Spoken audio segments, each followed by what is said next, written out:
নমস্কার, মিষ্টি বাবাই কিচেন আপনাদের সবাইকে স্বাগত। তো আজকে শ্রাবণ মাসের প্রথম সোমবার, আপনাদের সবাইকে ভোলে বাবার হর হর মহাদেবের জয় বলে আপনাদের সবাইকে শুভেচ্ছা জানাচ্ছি সকালবেলা।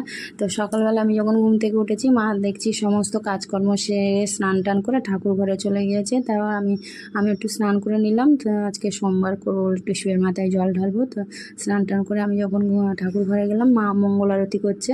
তারপরে ঠাকুরের পুজো টুজো দেওয়া হয়ে গেলে আমরা আবার আমাদের কলেজের অপোজিটে জয় বাবা কল্যাণাশ্বর একটা শিবলিঙ্গ আছে, সেখানে গিয়ে জল ঢেলে আসলাম আমি আর মা। তারপর বাড়ি এসে মার ছেলে মেয়েগুলোকে প্রসাদ দিয়ে একটু ছাতু খেতে দিল। খেয়ে তো ওদের স্কুলে পাঠিয়ে দিল। তারপর আমরা নিজেরাও একটু প্রসাদ খেলাম, কারণ আজকে সোমবার ফল সাবু এইসবই খাবো সারাদিন আমি আর মা।